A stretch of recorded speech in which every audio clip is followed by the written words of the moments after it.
तैकम खान साहब, सबसे पहले आपसे प्रोग्राम का आगाज कर लेते हैं। राना सनाउल्लाह कहते हैं कि कल का जलसा आप मुलतवी कर दें क्योंकि एजेंसीज की रिपोर्ट है कि दहशतगर्दी हो सकती है, जान को खतरा है खान साहब की। तो आप क्या समझते हैं कि कहीं खौफजदा नजर आ रही है हुकूमत इस जलसे को लेकर? सीज ने तो ये एक रूटीन बना ली है कि जब भी कोई पॉलिटिकल एक्टिविटी होती है तो वो कहते हैं ख़तरा है, और ख़तरा हर वक्त होता भी है। सवाल ये है कि ये कोई स्पेसिफिक थ्रेट है जो इस पॉलिटिकल एक्टिविटी से मुतल्लिक है, तो फिर फौरी तौर पर पीटीआई से सलाह मशवरा होना चाहिए, बजाय इसके कि वो मीडिया पे आके इसको मुलतवी करने का मशवरा दे। वो पंजाब हुकूमत के साथ मिलकर इंतज़ामात को बेहतर बनाने की कोशिश करें और इमरान खान और पीटीआई के जलसे में शरीक तमाम लोगों की ज़िंदगी को महफूज बनाने की पूरी कोशिश करें।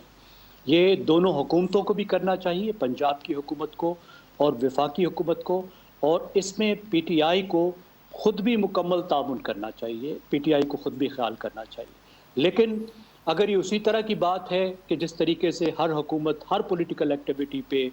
अपोजिशन की पार्टी को डराने की कोशिश करती है और ये कहती है कि बहुत बड़ा ख़तरा है, वो समझते हैं कि लीडर डर जाएंगे, लीडर नहीं डरेंगे तो शायद कुछ पार्टिसिपेंट डर जाएंगे, कुछ मजमा कम हो जाएगा, और अगर कल को कुछ हो भी गया तो ये एक तरह की वो इंश्योरेंस पॉलिसी भी बनाते हैं। तो हम कहेंगे देखो जी, हमने तो पहले ही कहा था कि ख़तरा मौजूद है, अब हो गया तो हम क्या करें, हमने तो मना किया था। जहाँ तक खौफजदा होने की बात है, दबाव में तो है। खौफजदा का लफ्ज़ मुझे मालूम नहीं यहाँ मुनासिब होगा या नहीं, लेकिन वो यकीनन दबाव में तो है, और उसकी वजह यह है कि मईशत हुकूमत से संभल नहीं रही, और ऊपर से इमरान खान की एक यलगार है जो मुसलसल 8 महीने से चल रही है, जिससे एक सियासी अदम इस्तेहकाम फैल गया है, और वो फिर सियासी अदम इस्तेहकाम वापस मईशत पे आकर असरअंदाज हो रहा है। हुकूमत और हुकूमती पार्टियाँ उसमें मुतासर भी हो रही हैं, उनकी पॉपुलैरिटी पर भी असर पड़ रहा है। अब दूसरी बात यह है कि ये वो पार्टी है, वैसे तो पीपल्स पार्टी को भी आप शामिल कर चुके हैं। एक धरना तो 2013 में सबसे पहला धरना जो है वो पाकिस्तान पीपल्स पार्टी ने भुगता था, जब ताहिरुल कादरी तशरीफ लाए थे और धरना टेक्नोलॉजी को पहली दफ़ा टेस्ट किया गया था। उसके बाद दूसरा धरना जब टेस्ट कर लिया गया तो इमरान खान का पहला और पाकिस्तान का ये इस्लामाबाद स्टाइल का जो यलगार धरना था,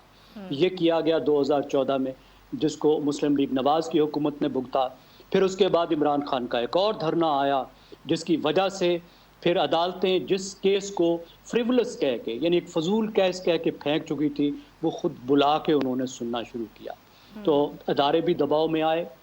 और इमरान खान को पॉपुलैरिटी भी मिली, हुकूमत भी दबाव में आई, गेम भी चेंज होनी शुरू हुई, और आखिर में 2017 में तो कमाल ही हो गया